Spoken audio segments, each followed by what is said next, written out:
Bonsoir à tous, ravi de vous retrouver pour une nouvelle édition sur Monaco Info. Au sommaire de votre JT ce soir, une étude est actuellement en cours en principauté concernant la fiabilité des tests buccaux. Une étude menée conjointement par la direction de l'action sanitaire et le centre scientifique de Monaco. Nous y reviendrons tout à l'heure. Comment épauler les jeunes diplômés dans leur démarche dans un contexte si particulier pour l'emploi ou l'alternance? C'est la question que nous avons posée à la commission d'insertion des diplômés, une commission qui poursuit plus que jamais ses missions comme nous le confiera Muriel Bubio. J-1 avant la reprise du championnat du monde de Formule E, une 7e saison où Venturi sera une nouvelle fois au rendez-vous. Nous en parlerons avec le nouveau directeur adjoint de Rocket Venturi Racing, l'ancien pilote Jérôme D'Ambrosio. Et enfin, nous reviendrons sur ce concert pour initier les jeunes à la musique classique, un concert jeune public dirigé par Philippe Béran avec notamment la présence de l'actrice Julie Depardieu en narratrice.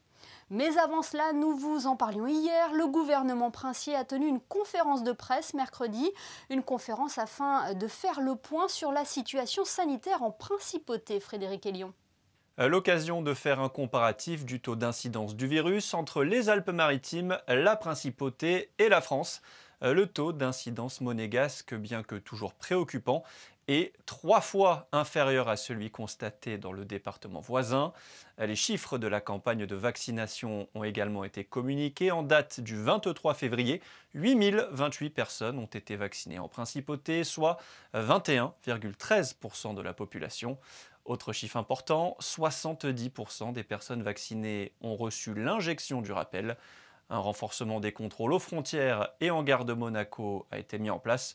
Le confinement partiel le week-end et la fermeture des commerces ne sont pas envisagés par le gouvernement qui insiste toujours sur l'importance du respect des gestes barrières, Émilie. Et surtout en cette période de vacances scolaires, Frédéric. D'ailleurs, une précision pour ceux qui se rendent à l'étranger. Toutes les personnes qui reviennent d'un séjour à l'étranger doivent présenter obligatoirement un test PCR négatif de moins de 72 heures au moment de leur retour à Monaco. Sachez également que les résidents de la Principauté peuvent se rendre dans les Alpes-Maritimes et le Var sans test PCR, à condition que le déplacement reste inférieur à 24 heures. Merci Frédéric pour toutes ces précisions. Puisque vous parlez de tests, un nouveau genre est à l'étude. En Principauté, une première mondiale menée conjointement par la direction de l'action sanitaire et le centre scientifique de Monaco. Le test buccal pour dépister le coronavirus est actuellement en cours d'essai du côté de Fontvieille. Alors comment fonctionne ce prélèvement? Élément de réponse avec Vanessa Dessy sur des images d'Alexandra Marangoni. Il s'agit du test le moins contraignant. Ce test alternatif dit buccal n'est pas du tout invasif. Pour réaliser le prélèvement, le dispositif de prise en charge est très simple. C'est de prélever des cellules à la face interne de la joue et sur la langue. Donc c'est exactement la même gêne que celle occasionnée lorsqu'on se brosse les dents. Donc c'est tout à fait supportable. Et de voir si dans les cellules que l'on prélève avec une brossette à la face interne de la joue, en faisant une PCR, on va obtenir des résultats comparables à ceux que l'on obtient avec le prélèvement de référence, qui est le prélèvement nasopharyngé. Une phase de test sur base du volontariat a débuté il y a quelques semaines en Principauté. Les personnes qui le souhaitent peuvent participer à l'étude. Le patient se présente à l'espace Léo Ferré, il a un rendez-vous pour un test PCR classique. Il se présente au secrétariat. Nous lui expliquons l'étude que nous menons actuellement. Sur la base du volontariat, bien entendu, s'il accepte, nous l'incluons dans l'étude. Et à ce moment-là, en plus du test PCR, 2 autres tests buccaux sont réalisés. À ce jour, 150 personnes ont été incluses dans cette étude. L'objectif étant de 1500, il est encore un peu tôt pour dévoiler les premiers résultats. Et nous suivrons cette étude, cette première mondiale, pour vous en donner très prochainement les résultats. Favoriser l'intégration des diplômés monégasques dans le tissu économique de la Principauté, c'est la mission de la commission d'insertion des diplômés. Le rôle de cette commission n'a jamais été aussi important qu'aujourd'hui. Comment poursuit-elle ses missions? Comment garder le lien avec les diplômés et les soutenir dans leur démarche de stage par exemple ou de demande en alternance? C'est ce que nous avons voulu savoir ce soir. Bonsoir Muriel Bubio. Bonsoir Émilie. Comment parvenez-vous à maintenir vos missions pendant cette période si particulière ? Eh bien, non seulement nous arrivons à les maintenir, mais elles ont subi une très très forte augmentation en 2020 du fait justement de l'incertitude de ces jeunes quant à la préparation de leur avenir. Et comment vous les épaulez alors? Est-ce qu'ils sont inquiets? Et c'est ça le souci, ils sont particulièrement inquiets, ils se posent des questions sur la nature des parcours qu'ils sont en train de suivre, est-ce qu'ils vont pouvoir trouver de l'emploi, mais la très grande majorité des inquiétudes concernent les stages et l'alternance. Vous avez également pour vocation d'orienter les futurs bacheliers dans leur choix. Comment envisagent-ils leur avenir de leur côté ?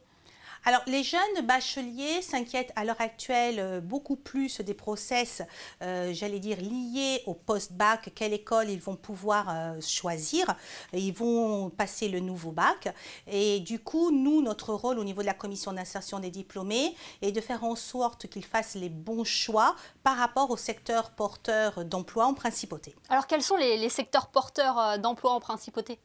Alors traditionnellement, nous avons la finance, l'enseignement, la police également qui recrute beaucoup, l'administration qui est également un très très gros employeur avec un panel de métiers extrêmement vaste, les secteurs médical, pharmacie, paramédical, les métiers du social, le secteur du yachting aussi est très très actif.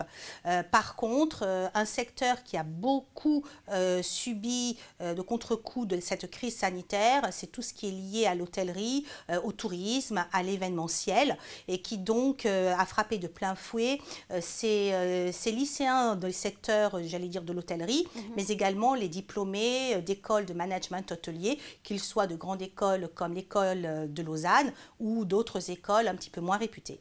Et malgré le climat que vous venez de décrire, vous arrivez à rassurer ces étudiants diplômés de par votre expérience ? Exactement, nous sommes vraiment dans le coaching bienveillant, nous faisons très attention, nous sommes très attentifs, nous prenons un temps extrêmement long pour faire en sorte d'être à leur écoute parce que parfois nous sommes la seule ressource qui leur reste.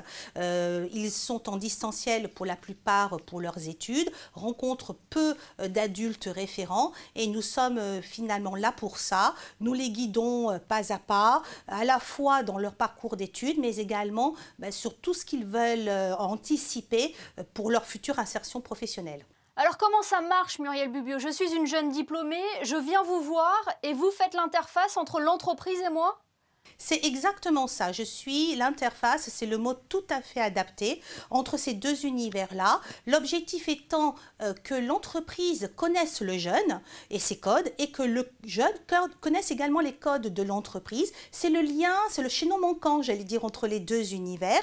L'objectif finalement, c'est comme une espèce de VRP. Je propose des jeunes, des talents, parce que j'insiste là-dessus, nous avons de véritables talents en principauté et montrer aux entreprises qu'ils ont tout intérêt à les recruter. Alors maintenant, la commission d'insertion des diplômés a 11 ans, c'est ça? Elle a été créée en 2010. Combien d'étudiants ont été soutenus par la CID? Alors nous en sommes à 1508 étudiants soutenus par la CID activement, que ce soit dans le cadre de leur recherche de stage, de leur recherche d'alternance, de leur recherche d'un premier emploi. Nous aidons également les expatriés qui souhaitent revenir. Nous en avons à peu près une vingtaine par an qui se manifestent auprès de nous. Et également, nous sommes présents pour tous les renseignements pour ceux qui veulent anticiper justement cette insertion professionnelle. Et vous, quel regard portez-vous sur l'évolution de la commission depuis que vous y êtes ? Je suis extrêmement enthousiaste d'un côté parce qu'elle est devenue, j'allais dire, incontournable. Et puis en même temps, avec les chiffres que nous avons eus en 2020, cette augmentation énorme, nous sommes à plus de 40% de jeunes suivis sur cette année-là. J'avoue que je suis très triste aussi pour ces jeunes qui ont de plus en plus besoin d'avoir un soutien, un accompagnement bienveillant, alors que théoriquement, ils devraient vivre à cette période de leur vie quelque chose d'extrêmement enthousiasmant pour eux. Et où vous contactez Muriel Bubio alors ? mail, WhatsApp, les réseaux sociaux, LinkedIn, Instagram, Facebook, Twitter, la ligne téléphonique classique bien évidemment. Nous sommes très facilement joignables et c'est vrai que le bouche à oreille fonctionne également beaucoup sur la principauté.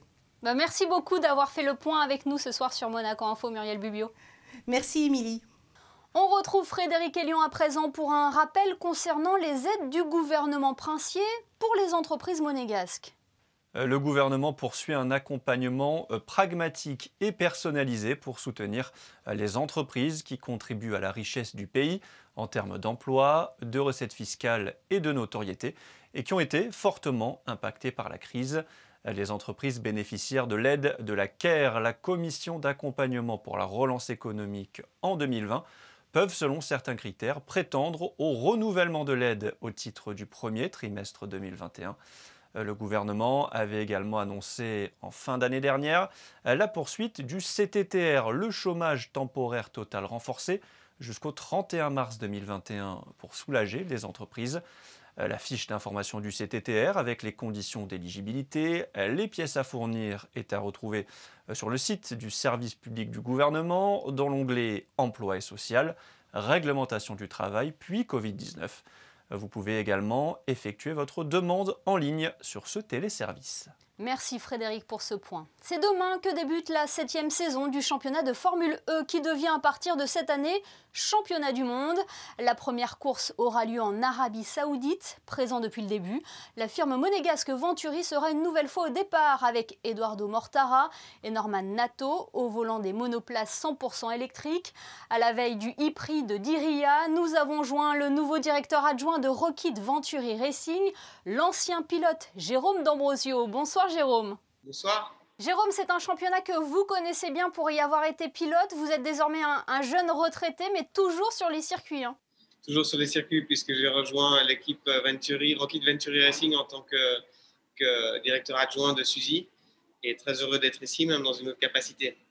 Ce e-prix en Arabie Saoudite donne le coup d'envoi de la saison des sports mécaniques. Cela sera un e-prix de nuit. C'est une première depuis le lancement du championnat et sur un site très particulier en plus. Alors effectivement, ça va être une course de nuit puisqu'elle aura lieu à 20h locale. Ça va être très différent, mais le circuit est très illuminé. Donc je pense que pour les pilotes et pour les ingénieurs et ainsi de suite, on va pas forcément ressentir une grosse différence à ce niveau-là. Par contre, c'est un site assez formidable, une piste impressionnante avec du dénivelé, des virages rapides, donc beaucoup de spectacles en attente. Et particularité, il y aura 2 étapes. Effectivement, on aura une course le vendredi et une course le samedi. On a quelques courses comme ça en Formule 1 où on a 2 jours de course et ici en Arabie Saoudite, c'est le cas. Alors vous qui avez fait de belles performances en Formule 1 lorsque vous étiez pilote, classé dans le top 5 en 2015 et en 2016, vous avez donné des conseils à Eduardo Mortara et Norman Nato, les 2 pilotes de Venturi? Alors dans mon nouveau rôle, je ne vais surtout pas rentrer dans ce rôle en voulant dire aux pilotes quoi faire et comment le faire. Chaque pilote est différent, chaque pilote a son style, a son approche. Même pour Norman, qui est un rookie dans le championnat, il va trouver sa voie lui-même. Donc je suis là si jamais il y a une question spécifique, si on a besoin d'un coup de main, mais surtout pas commencer à venir expliquer quoi faire et comment faire, parce que ça, c'est encore une fois, au niveau du pilote et du pilotage, c'est parfois quelque chose de très personnel. Quel est le profil de vos 2 pilotes? On connaît Eduardo Mortara, puisqu'il était déjà là la saison dernière. Norman, lui, était pilote de réserve. Quel est le profil de ces 2 pilotes? Alors, on a un pilote, forcément avec Eduardo Mortara, qui est expérimenté, il connaît bien le championnat, il est très rapide, il a gagné une course. Norman, on a un jeune pilote qui a très faim, qui a vraiment envie de réussir, qui travaille avec l'écurie depuis 2 ans sur le simulateur et en tant que pilote d'essai. Il continue à travailler énormément sur le simulateur avec nous. Il est de la région et il a envie de bien faire. Donc c'est vraiment une très bonne combinaison qu'on a entre l'expérience et la jeunesse un peu plus fougueuse. Alors je le disais tout à l'heure, vous êtes un tout jeune pilote retraité. Vous avez été nommé directeur adjoint de Rocket Venturi Racing en octobre dernier. Quelles sont vos ambitions pour cette saison? Alors pour nous, je pense que si on arrive en tant que team à se positionner dans les premiers 6 du championnat, on aura fait une bonne saison. C'est forcément une approche à long terme à avoir. On veut construire, on va aller se battre pour les avant-postes. Donc pour nous, clairement, se battre devant, faire quelques podiums, mais au classement général, si on fait dans les 6, on sera très content. Et là, d'être actuellement sur le circuit, ça vous démange pas de reprendre le volant d'une monoplace, Jérôme? Non, pas du tout. C'est assez peut-être même un peu surprenant, mais c'est vrai que je m'attendais même aux essais à Valence il y a quelques mois et en arrivant ici à peut-être avoir un peu l'envie d'être dans la voiture.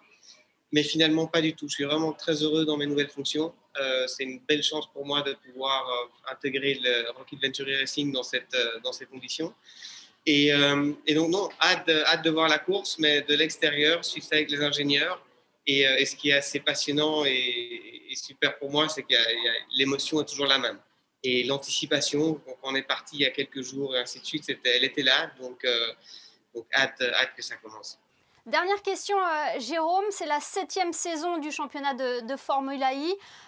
Les monoplaces électriques, selon vous, se sont enfin fait une place dans le sport auto? Alors, cette année-ci, voilà, c'est la première année où on a un championnat du monde officiel. Je pense que c'est quelque chose d'important, c'est une étape importante pour le championnat au niveau de la FIA. Donc, je pense que le championnat est plus que reconnu. C'est un des championnats pour moi les plus compétitifs au monde, un des championnats où il y a le plus de constructeurs au monde. Donc, même s'il y a 6 ans, quand moi j'ai commencé dans le championnat, c'était vraiment une start-up, c'était le début. En 6 ans, on a évolué vers un championnat, comme je viens de le dire, probablement des plus professionnels au monde. Et on suivra bien évidemment le team Rocket Venturi Racing pour cette nouvelle saison sur Monaco Info. Merci infiniment, Jérôme D'Ambrosio, d'avoir été avec nous depuis l'Arabie Saoudite. Merci à vous. Bonne soirée.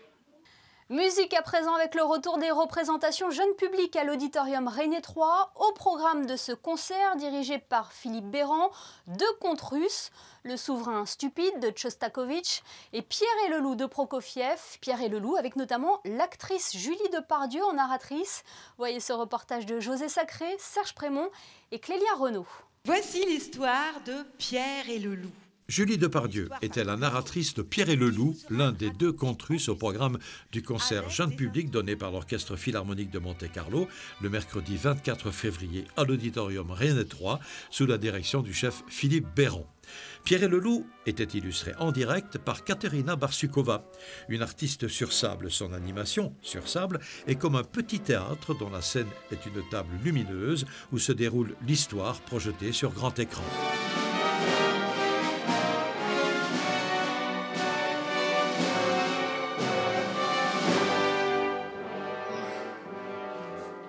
Ces concerts, comme le souhaitait déjà Prokofiev, sont destinés à familiariser les enfants avec les instruments d'un orchestre symphonique. Julie Depardieu, elle, a découvert la musique classique un soir de Noël grâce à un cadeau de ses parents. Il m'offre un cadeau. Les trésors de l'opéra. Je dis non mais ils pourraient quand même se renseigner sur l'âge de leurs clients. J'ai 14 ans, je m'en fous de l'opéra. Et donc, évidemment, je n'avais pas du tout envie d'écouter, mais comme ma mère m'attendait pour arranger la pièce, mettre la table, et donc je l'écoute, bien sûr. Et évidemment, je ne sais pas si c'est à cause de Noël que je n'avais pas envie d'y aller. Et donc j'ai écouté, je me souviens de la piste, c'était Mozart, l'Arcidarem la mano Don Giovanni. Et là, donc ma vie a changé de ce jour-là. Ouais. Donc c'est comme ça que je me suis mis à écouter, parce qu'avant, non. Ouais. Pour moi, c'est comme un médicament. Et elle est beaucoup plus importante, et elle fait beaucoup plus d'effets que quoi. Moi j'aime bien la musique, mais bon, vous voyez la musique normale. Moi j'ai vraiment des vraies émotions sur la musique classique.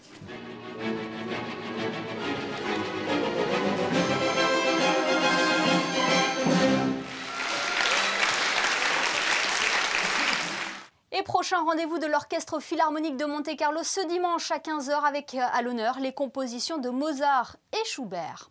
On passe aux prévisions météo. Quelle est la tendance pour vendredi, Frédéric?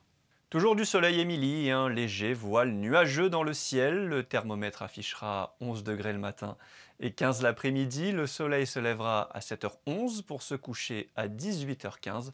Vendredi 26 février, nous fêterons les Nestors.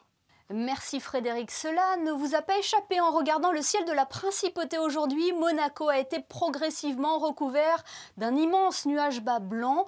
Il s'agit en fait d'une concentration de particules fines venues du Sahara. Et pour mieux comprendre ce phénomène, nous en parlerons demain avec Valérie Davenet, directeur de l'environnement. Pour vous faire patienter jusque-là, nous nous quittons avec les illustrations de notre photographe Michael Alési. Très belle soirée à tous et à demain sur Monaco Info.